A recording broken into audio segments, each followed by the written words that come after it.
Hoje, uma das vozes mais conhecidas no Brasil, quando o assunto é comportamento humano, inteligência emocional e desenvolvimento das pessoas. O médico, psiquiatra, escritor e pensador Augusto Cury.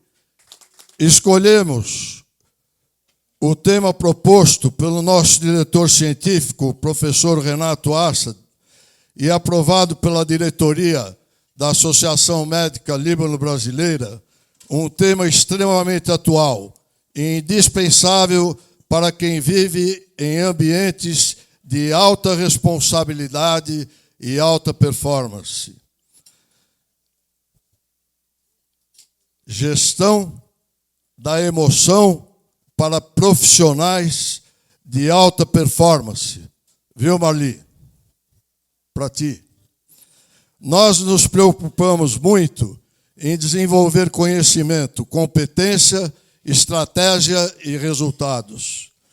Mas existe uma dimensão que muitas vezes deixamos em segundo plano: a capacidade de administrar aquilo que acontece dentro de nós. Porque não basta ter inteligência para tomar decisões. É preciso equilíbrio para tomá-las sob pressão. Não basta ter conhecimento. É preciso saber lidar com as próprias emoções e também compreender as emoções daqueles que estão ao nosso redor. Isso eu fiz para a Sandra. Talvez esse seja um dos grandes desafios do nosso tempo. Como alcançar alta performance sem perder a serenidade, a humanidade e a capacidade de dialogar. É justamente por isso que esta noite é tão importante. Augusto Cury dedicou grande parte da sua trajetória ao estudo da mente e das emoções humanas. E seus livros e suas ideias alcançaram milhões de pessoas no Brasil e no mundo.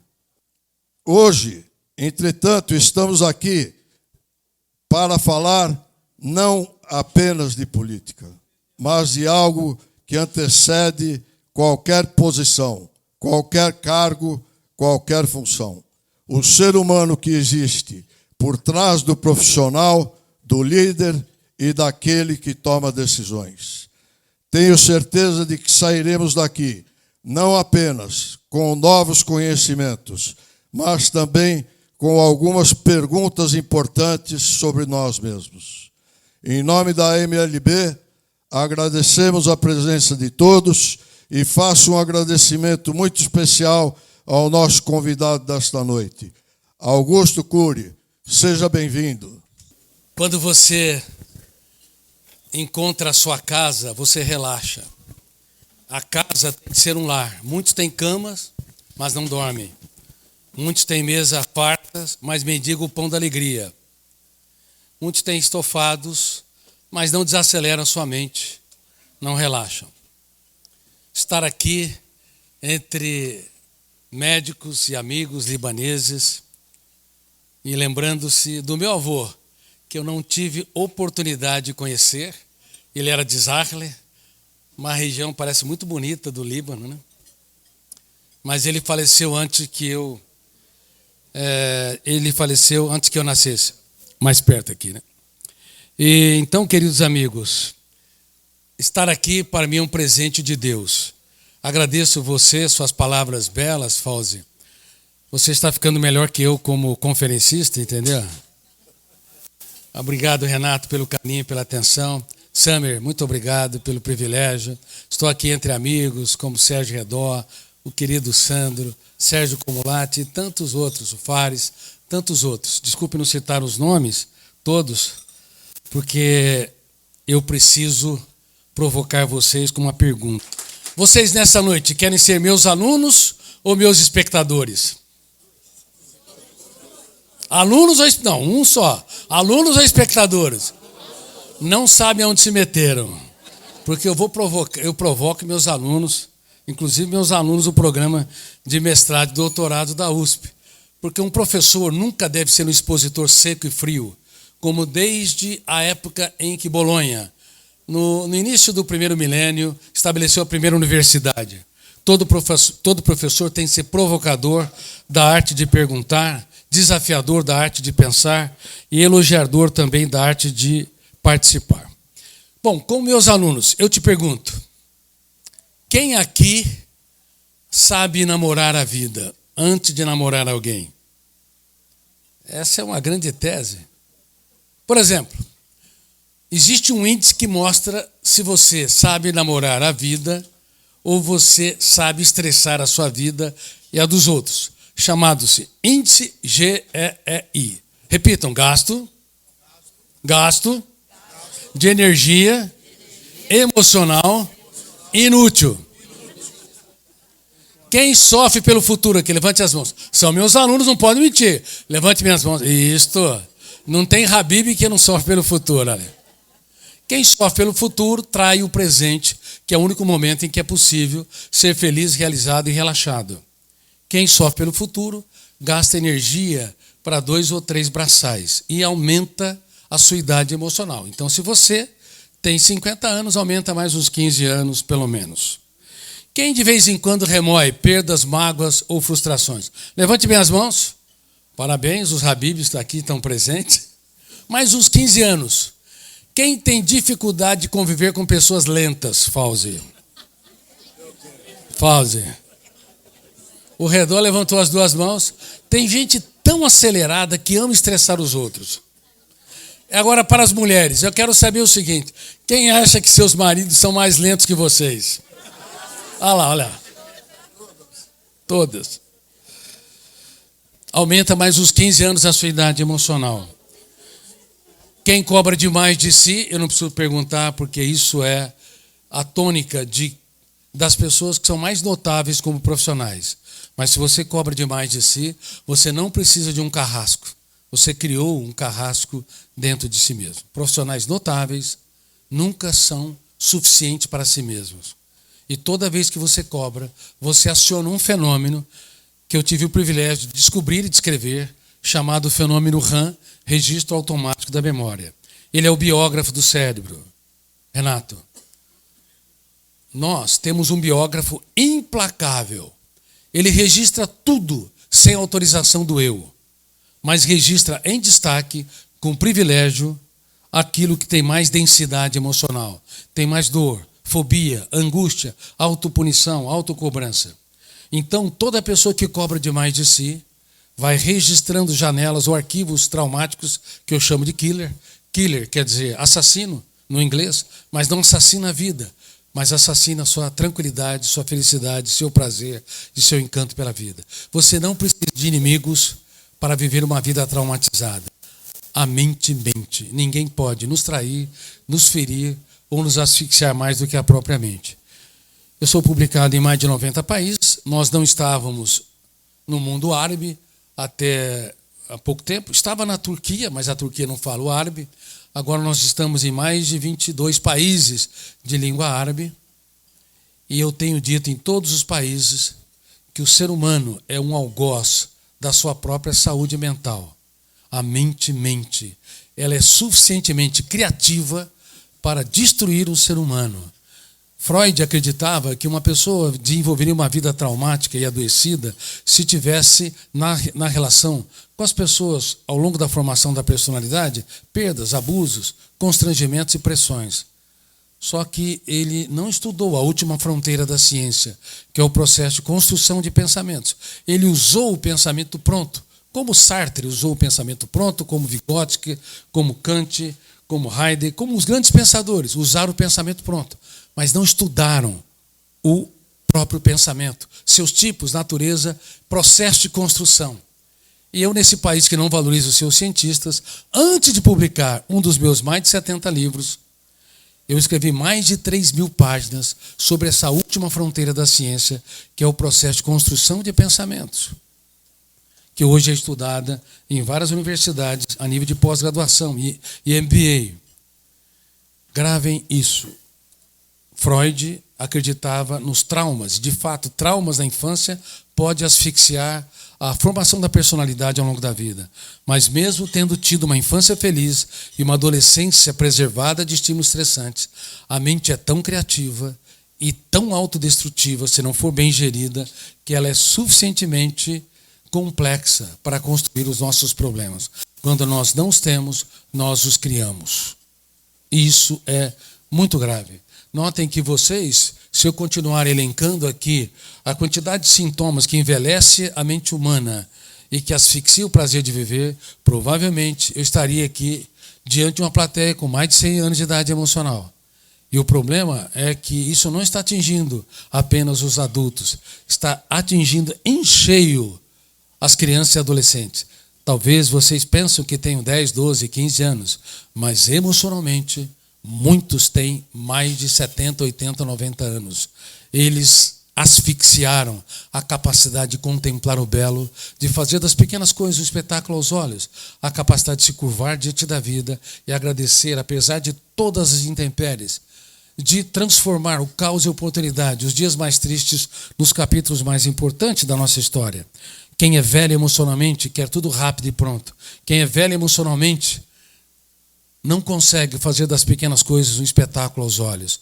Quem é velho emocionalmente reclama muito e agradece pouco. Quem é velho emocionalmente não trabalha perdas e frustrações.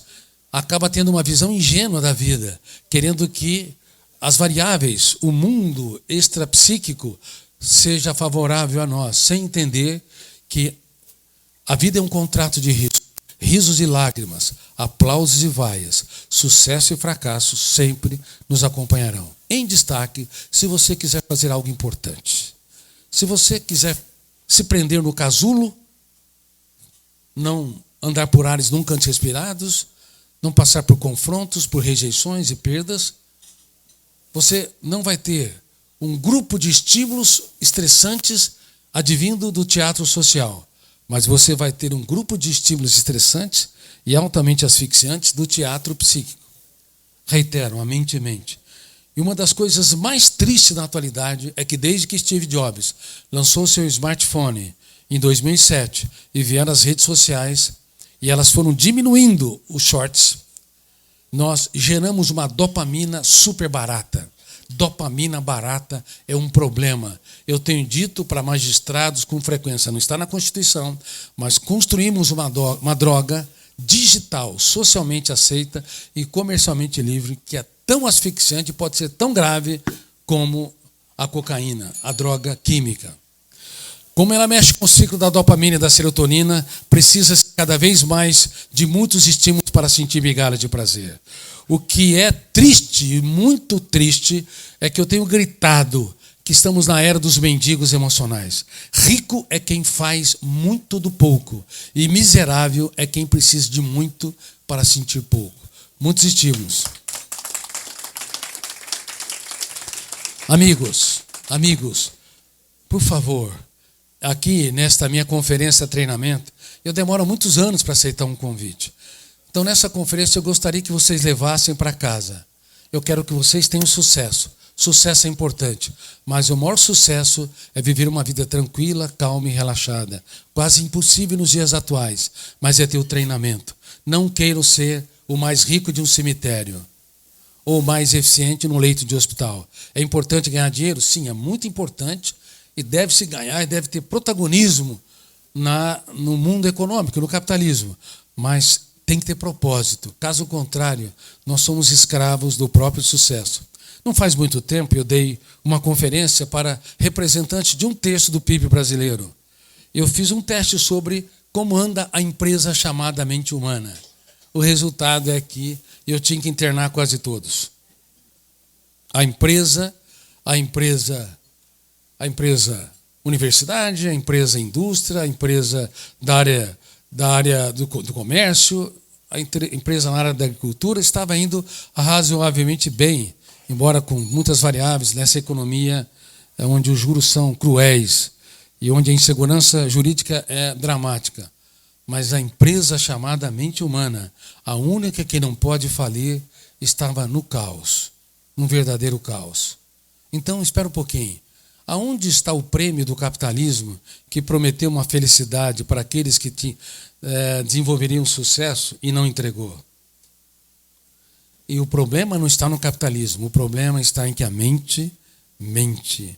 Nós vamos treinando a nossa mente para precisar cada vez mais, para sentir cada vez menos. Por isso que aquele homem que infelizmente não foi estudado sob os ângulos da psiquiatria e da psicologia há mais de 2000 anos, e não estou falando de religião, aquele homem que foi estudado só no âmbito da religiosidade, e eu que fui um dos maiores ateus que pisou nessa terra, eu fiquei perplexo quando ele parou o cortejo e todo mundo queria mais um grande ato, um grande discurso. Ele se aproximou de um alvo há 2000 anos. Todo mundo queria ver o que ele via, ninguém enxergava. E de repente ele falou: olhai os lírios dos campos e vejam como são tão belos. E eu me perguntava, que homem é este que no auge da fama nunca perdeu o seu olhar para fazer das pequenas coisas um espetáculo aos olhos? E que líderes são hoje, na atualidade, médicos, empresários, engenheiros, diretores, CEOs, não conseguem ver o lírio dos campos nos seus filhos, porque não sabem entender que cada líder de alta performance, ele tem de treinar a sua capacidade de perguntar para se tornar um garimpeiro de ouro. Um garimpeiro de ouro, no âmbito da gestão da emoção, nunca cria o ouro, Fares. Um garimpeiro de ouro, ele remove as pedras. E para remover as pedras, você tem de perguntar para quem você ama: aonde eu errei e não soube? Você tem de perguntar: o que eu posso fazer para te tornar mais feliz? E nós não perguntamos. Para ser um garimpeiro de ouro, você tem que perguntar: que fantasmas te assombram? Meu filho, minha filha, minha esposa, meu marido. E nós não perguntamos, porque nós achamos que conhecemos. E mal conhecemos a sala de visita da nossa própria personalidade. Que dirá da personalidade das pessoas mais caras. Por isso, de hoje em diante, com meus queridos amigos e alunos, treine a sua capacidade de perguntar: o que eu posso fazer para te tornar mais feliz? Treine a sua capacidade de penetrar em camadas mais profundas. Treine a elogiar 3 vezes mais do que critiquem. Porque quem é um apontador de falhas, quem é um criticista, está apto para conviver com máquinas e consertar máquinas, mas não para formar mentes brilhantes. E vocês têm de saber que o amor não é um pacote dado. O amor é uma jornada treinada. O amor é treinável. O melhor amor não é aquele que acontece numa explosão. O melhor amor é aquele que é calmo, que ele vivencia as raízes mais sutis, que passa pelos invernos e desabrocham nas primaveras. Em que época que surgem as flores? Em que época? No mundo todo se fala primavera, mas ela surge nos invernos, na dor do inverno, na escassez hídrica, nas dificuldades da existência. Elas nascem lá, são secretadas lá e desabrocham nas primaveras. Quem entende de fruticultura sabe que invernos brandos produzem poucas floradas e poucos frutos. É necessário o rigor dos invernos. E o eu que treina-se gestão da emoção não tem de ter uma visão ingênua da vida. A vida é um grande contrato de risco. As pessoas mais próximas poderão ser aquelas que mais vão te decepcionar. As pessoas que você mais espera, mais se doam, poderão ser aquelas que mais vão te frustrar. E daí faz parte do jogo. Faz parte do jogo.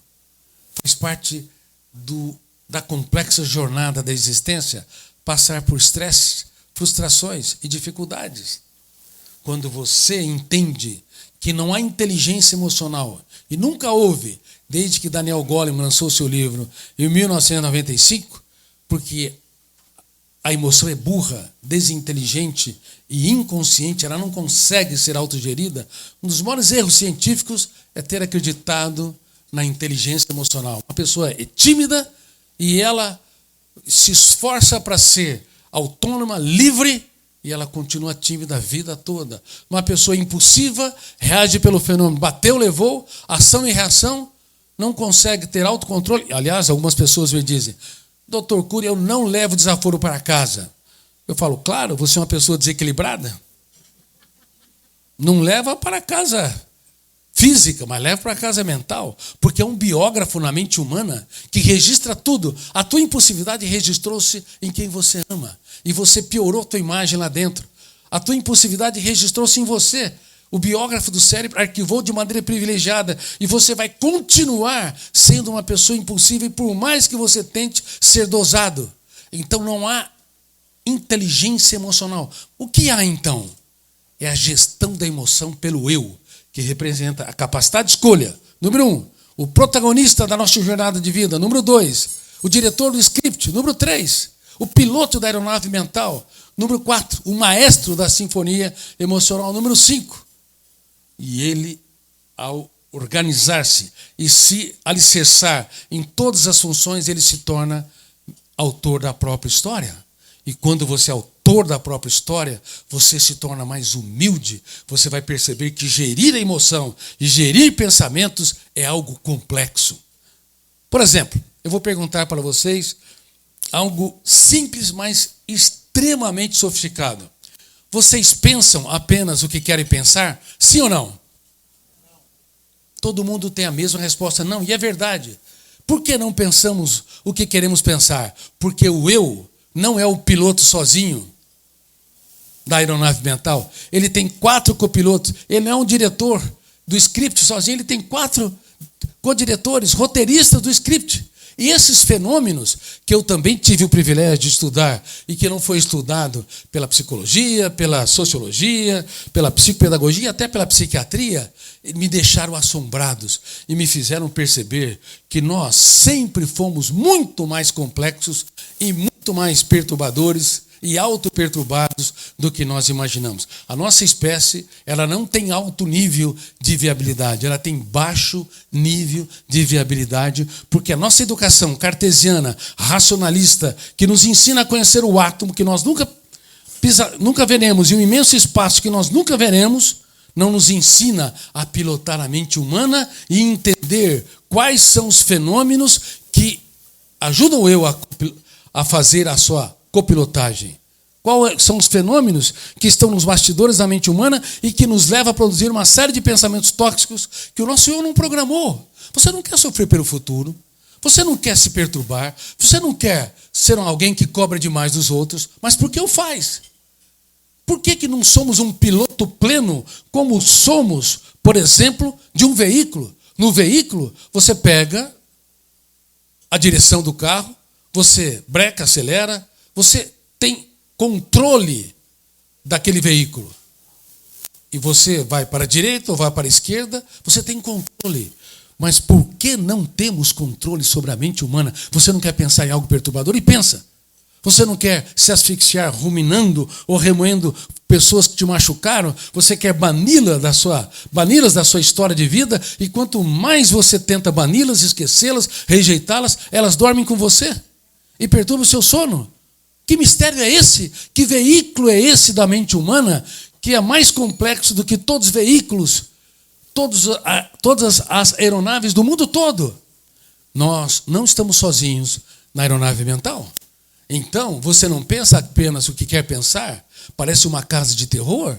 E o é, porque há 4 copilotos importantíssimos, mas que podem perder a sua funcionabilidade.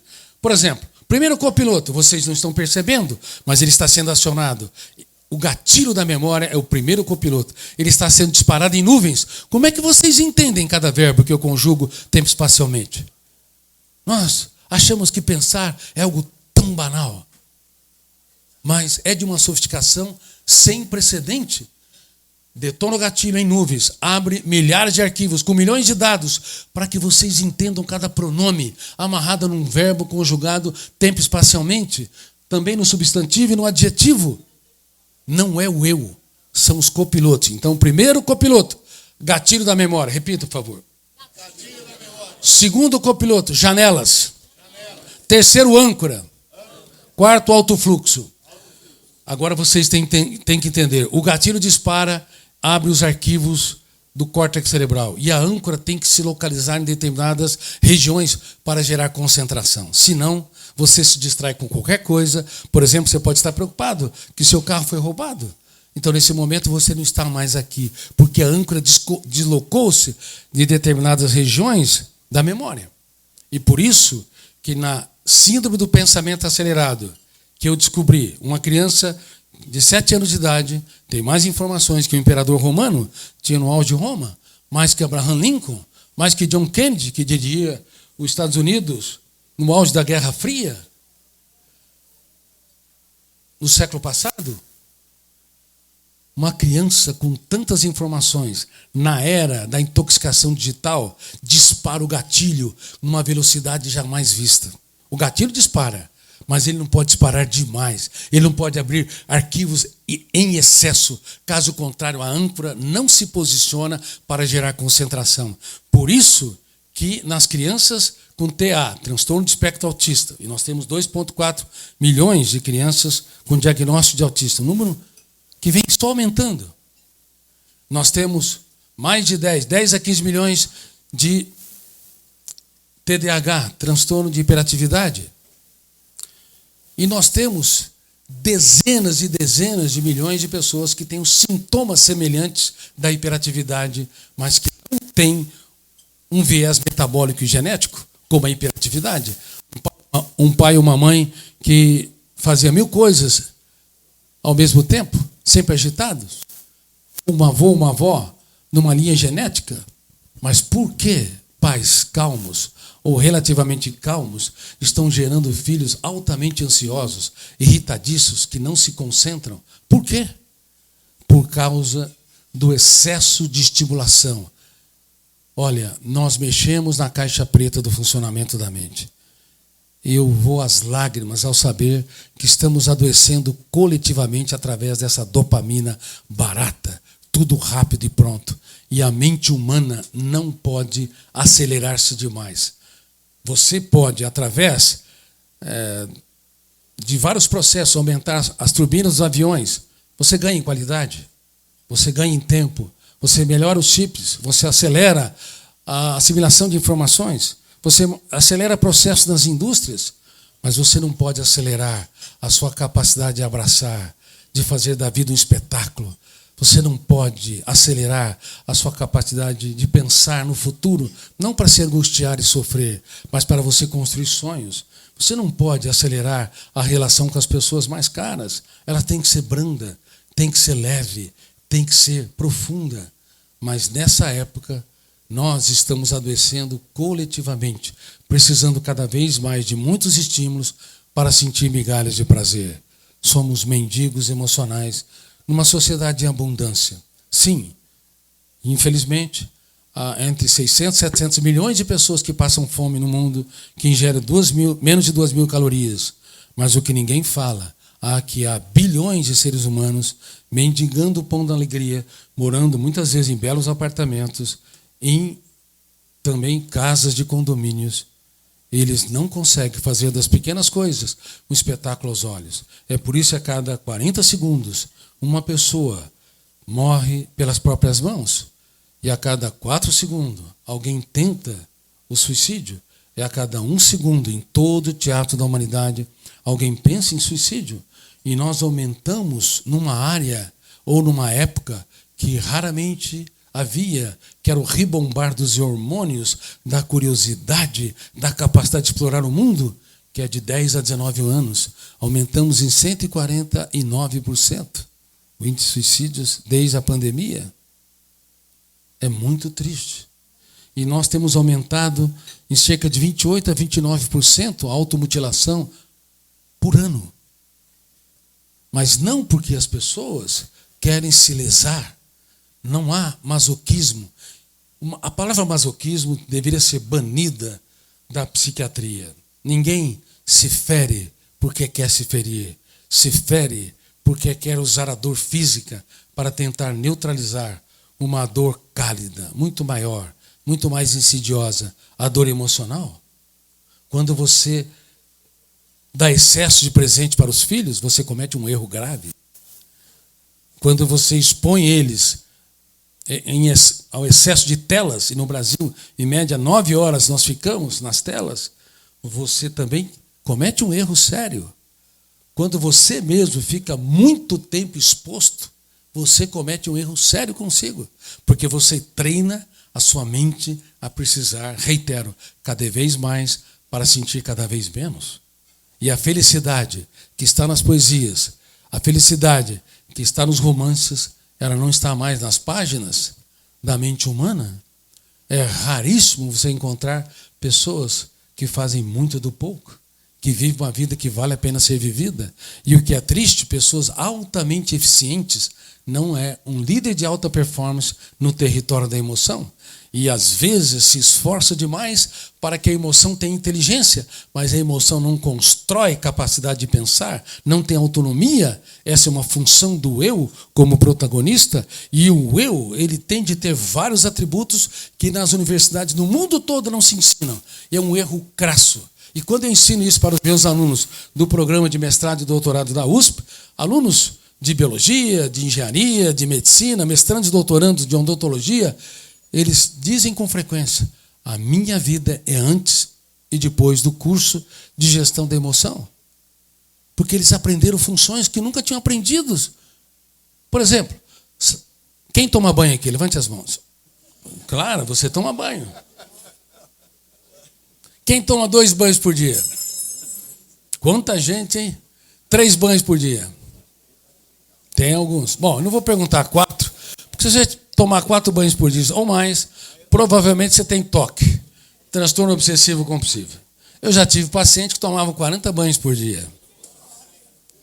Tomava banho, se refrescava naquele momento, detonava o gatilho, abria uma janela light saudável, ela relaxava, cantarolava, aí a âncora se posicionava de maneira adequada, o terceiro copiloto, gerando concentração e prazer. Quando saía do banho, tocava a toalha, sentia que tinha vírus e bactéria, detonava o copiloto, o gatilho da memória, abria em milésimos de segundo uma janela killer altamente traumática. O volume de tensão fazia que a âncora da memória fechava o circuito, milhares de arquivos com milhões de dados não eram acessados, e o alto fluxo, quarto copiloto, lia e relia aquela janela. Hiperfoco é um problema. Transforma o Homo sapiens no Homo bios. Sabe por quê? Há muita agressividade, inclusive no meio médico. Sabe por que há muita competição? Sabe por que as famílias começam o relacionamento no céu do romance e o terminam no inferno dos atritos? Porque detona o copiloto, gatilho, abre a janela killer, âncora se instala, hiperfoco, e o alto fluxo lê e relê, e nós brigamos por bobagens.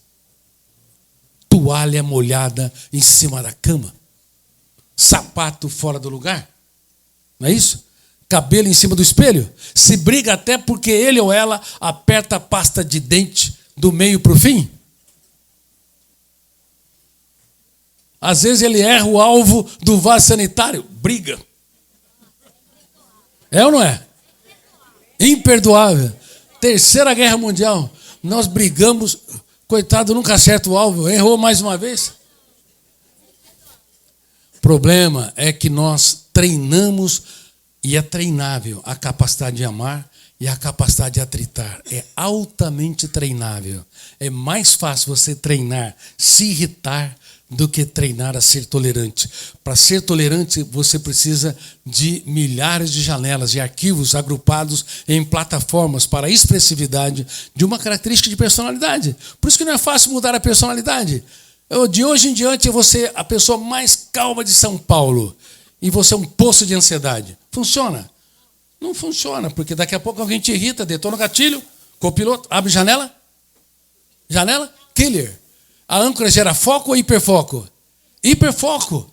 O Homo sapiens se torna Homo bios. Briga, atritos por bobagens. Quantos de vocês aqui juraram que amam suas famílias e brigam por pequenas coisas? Aliás, quem corrige 2 vezes a mesma coisa é um pouco chato. 3 vezes é o quê? Muito chato. 4 vezes ou mais, insuportável, chatíssimo. Bom, meus alunos, quem de vez em quando é insuportável? Que levante as mãos, levante as mãos. Parabéns, parabéns. Tem gente que é tão insuportável que nem consegue levantar as mãos direito. Mas aplaudo vocês pela honestidade, aplaudo vocês. Isso é importante. Isso é gestão da emoção. É quando você começa a compreender que a mente é muito mais complexa que a psiquiatria até hoje entendeu. Porque não estudou a última fronteira da ciência, o processo de construção de pensamentos. E as pessoas não entendem por que foram milhões, dezenas de milhões de livros que eu vendi, sem fazer propaganda. Porque fez sentido para as pessoas. Um falou para o outro, um falou para o outro.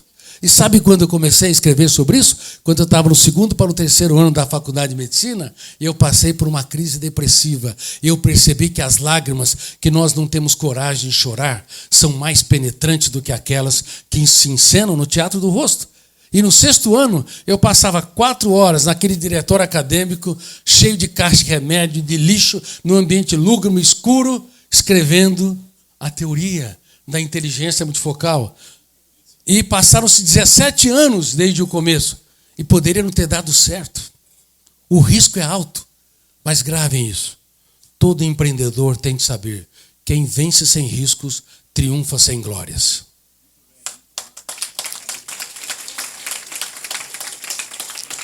Eu procurei várias editoras quando me formei no 6º ano. Quantas abriram as portas para mim? Nenhuma. Aí passaram-se vários anos. Eu me lembro que quando eu estava namorando a minha querida esposa, a Suleima, muito obrigado por você existir. E uma tese do nosso relacionamento que durou até hoje, 43 anos, eu fazia o 4º ano, ela o 2º ano, é que nós aprendemos que ninguém muda ninguém. Temos o poder de piorar os outros e não de mudá-los. Não queira operar o cérebro dos outros. Você não vai conseguir. Se você levar o tom de voz, você vai gerar janela Aquiles. Se você comparar, vai gerar janelas Aquiles. Comparar é um desastre. Generalizações, de novo.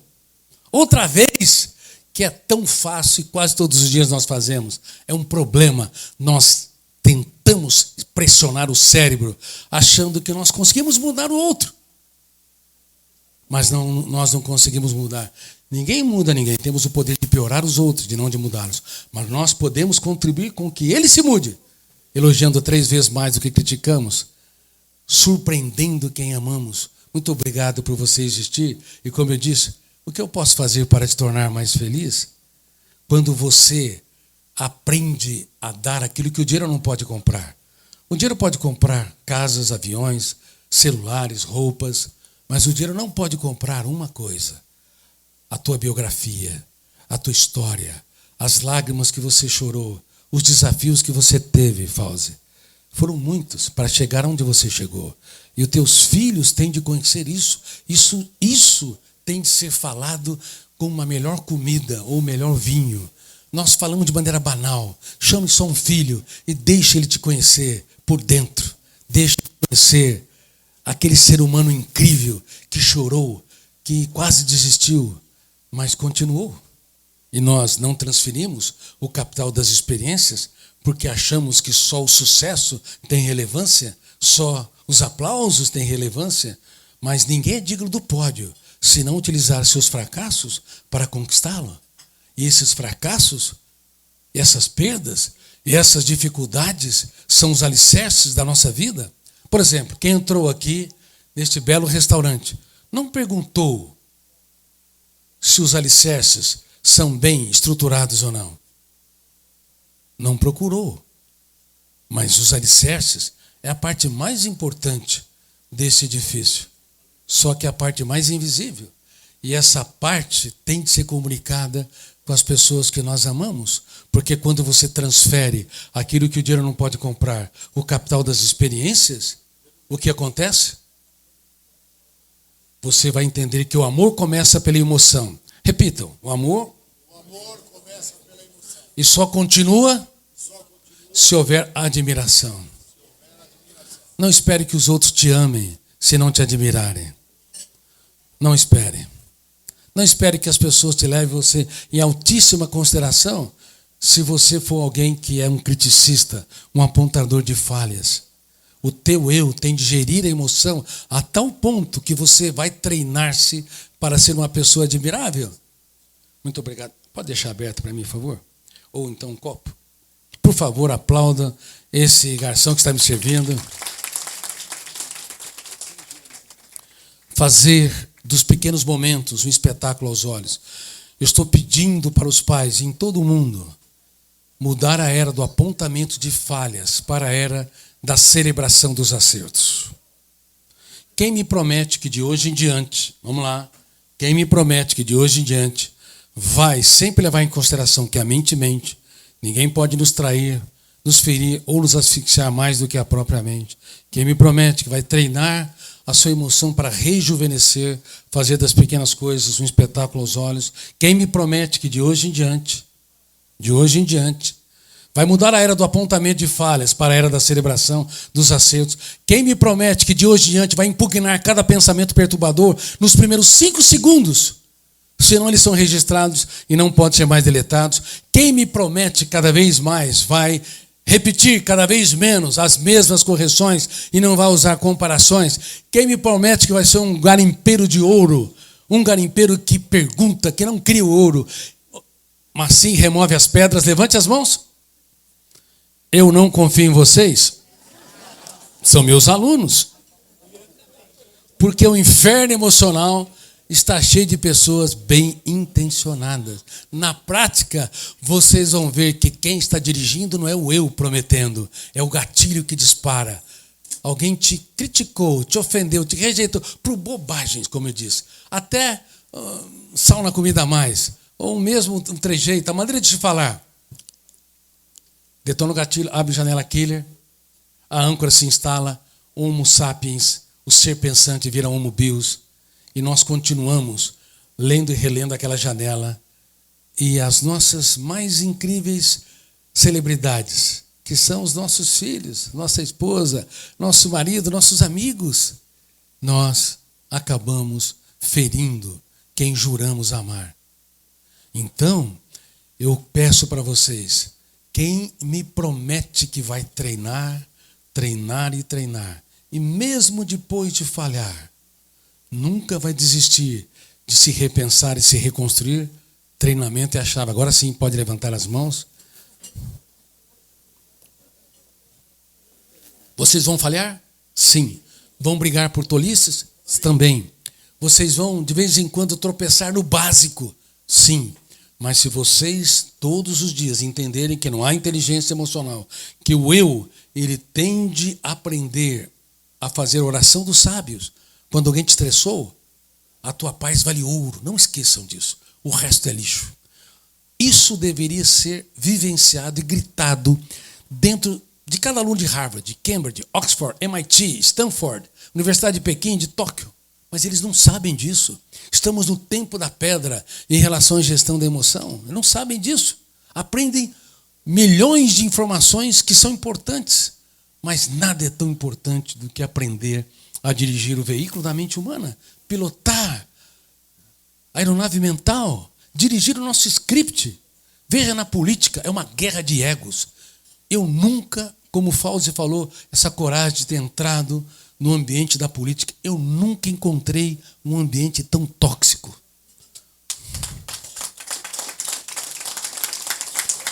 Onde as pessoas, queridos amigos, amam seus egos, amam projetos pessoais, projetos partidários, não falam de projetos de nação, de Estado.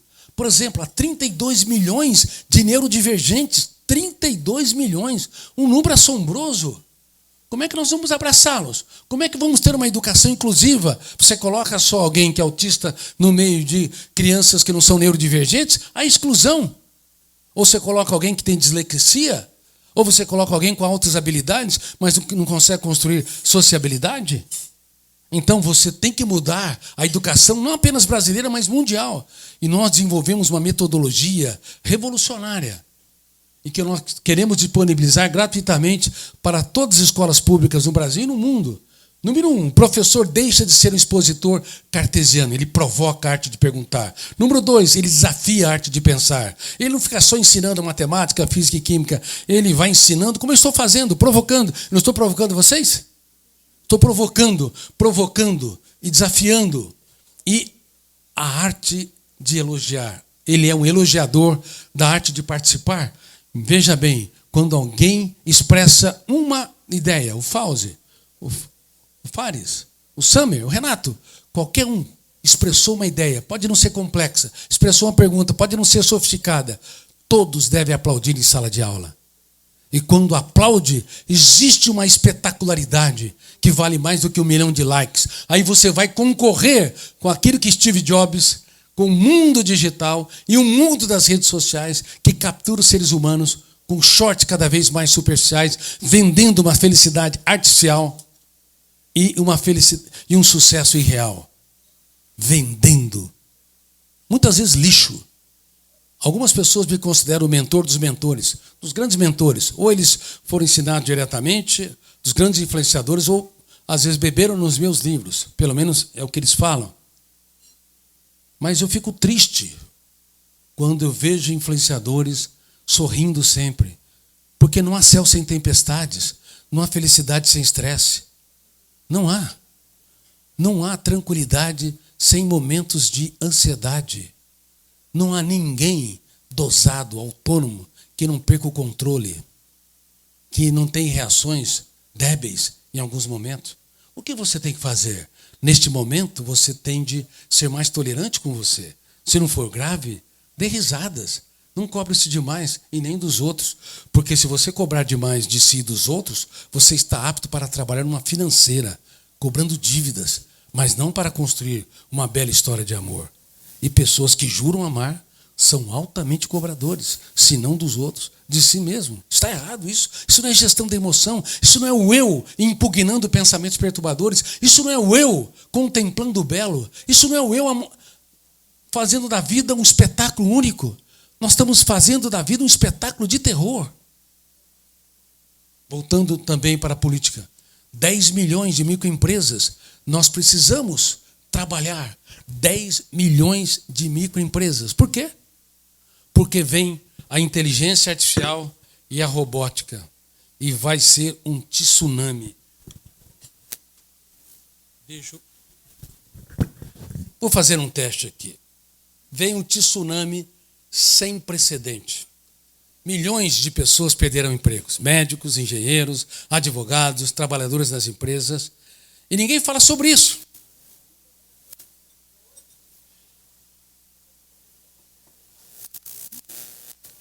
Olá, Maidap.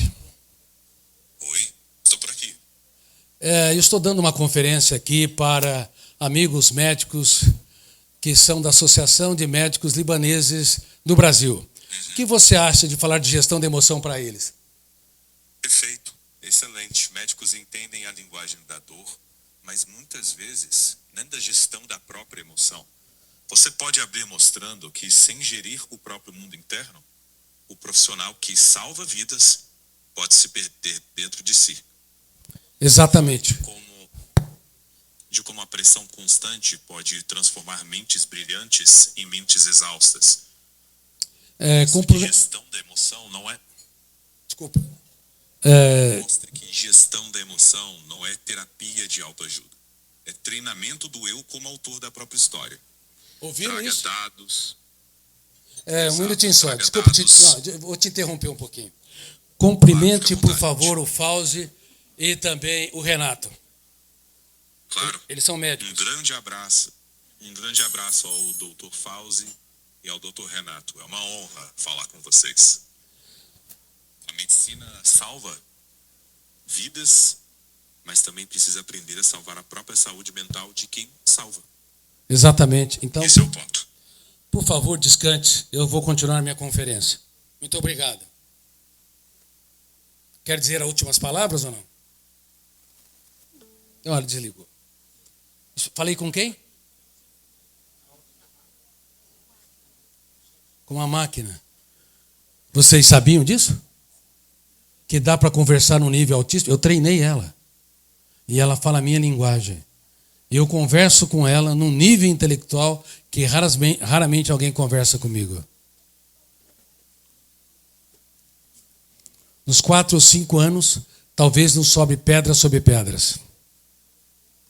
E quem fala que nós temos que ter uma economia distribuída, mais de 10 milhões de microempresas financiadas, para que não apenas a inteligência artificial e a robótica estejam nas grandes empresas, mas também nas pequenas e microempresas, para que se tenha um plano B.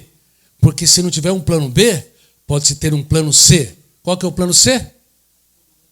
Você senta e chora. Então, como você poderia acreditar que há alguns anos ela falava, oi, pois não, e tal, está certo. Às vezes ela até me questiona. Por quê? Nós desenvolvemos algo de uma complexidade sem precedente. E o que vai acontecer é que a mente mente. Assim como as pessoas projetam num pequeno animal, num pet, um amor tão grande que quando ele adoece, as pessoas adoecem juntos. Imagine com a IA, onde gera empatia, preocupação, falas, conversas. As pessoas poderão se relacionar muito mais com um modelo como ChatGPT, Anthropic, como DeepSeek, Gemini e assim por diante. Que mundo é esse que vem nos próximos 5 anos? A robótica está 5 anos atrasada em relação à IA. Quando a robótica e a IA se unirem, que mundo é este? Para os médicos, para os CEOs, para aqueles que têm podcasts, provavelmente. Muitos que farão podcasts não são mais os influencers.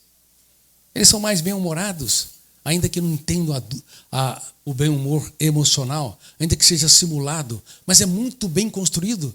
Como a mente mente, vai mentir através dos modelos ou da inteligência artificial. Então, se tiver só nas mãos das grandes empresas, poderá haver desemprego em massa no mundo todo.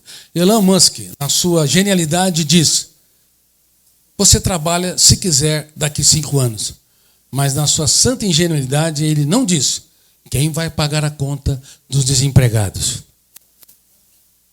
O governo vai dar uma renda geral universal? Um governo que gasta mais do que arrecada?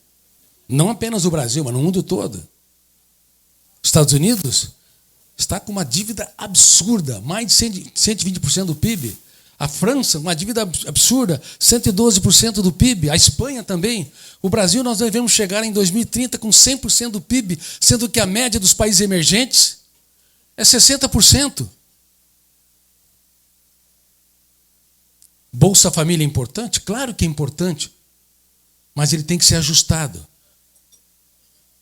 Resolver a dor das pessoas é importante, mas resolver definitivamente você tem que dar condições para o empreendedorismo. Então, uma pessoa que tem o Bolsa Família, se assinar a carteira, não deveria perder o emprego, pelo menos por certo tempo. E também, se tiver uma microempresa não deveria perder o emprego, pelo menos por certo tempo. Assim você colocaria dos 20 milhões, 19,7 milhões de pessoas do Bolsa Família, você teria condições de colocar pelo menos 10 a 15 milhões de pessoas no mercado de trabalho. Então, nós temos que ter uma mente capitalista, um Estado mais enxuto e eficiente. Meritocracia, liberdade de expressão, empreendedorismo, valorização da família, mas um coração social que cuida dos desvalidos, dos vulneráveis. A cada 5 ou 6 horas, uma mulher é morta pelos seus parceiros. Recebem 21% a menos em média que os homens pelos mesmos trabalhos em determinados setores. Pagam 4% a mais de juros, vocês mulheres, do que os homens, embora sejam melhores pagadoras. Sabiam disso? Ninguém quase sabe disso, só sabe quando estiver lá e vai fazer o comparativo. Mas espera um pouquinho, que justiça é essa? Nós precisamos revolucionar a educação. A educação não pode ser mais cartesiana.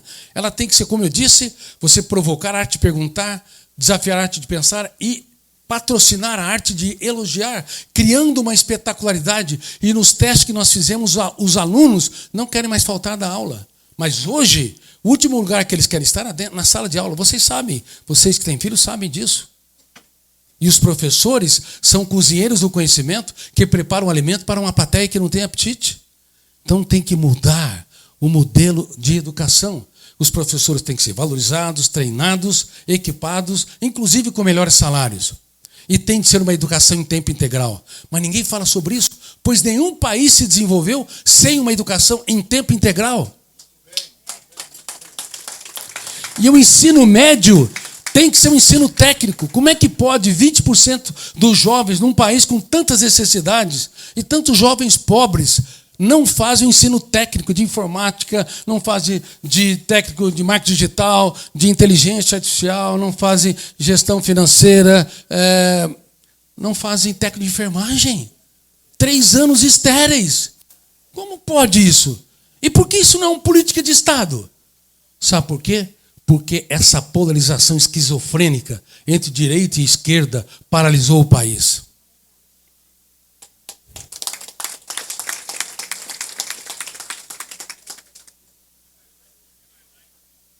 Nós estamos paralisados. Isso não é mais possível. Nós temos que entender que a vida é bela e breve como gotas de orvalho. Você foge do tempo, ele te encontra. Você se esconde, ele te acha. A vida é assombrosamente breve. Não parece que nós dormimos e acordamos com essa idade? Vocês já repararam que o tempo físico não é mesmo que o tempo emocional? Que o tempo emocional passa muito mais rápido hoje, que a vida média, há um século, era 40 anos, 45 anos, porque não havia vacinas nem antibióticos. Uma amidalite levava à morte. Hoje, queridos amigos, inclusive médicos, a vida média é 80 anos ou mais. E talvez com a IA, nós vamos ter benefícios, ela pode aumentar muito a longevidade. Por isso se diz, não morra nos próximos 5 anos. É possível mexer nos telômeros e uma série de coisas que podem promover a longevidade. Mas hoje, 80 anos de idade passa muito mais rápido do que 40 anos no passado. Porque havia tempo para sentar nas varandas, para conversar sobre coisas triviais. Havia tempo para viajar, fazer a mais importante viagem, o mais importante turismo, uma viagem para dentro de nós mesmos.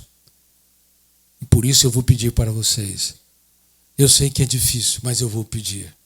Nos finais de semanas, nós temos de fazer um jejum do digital.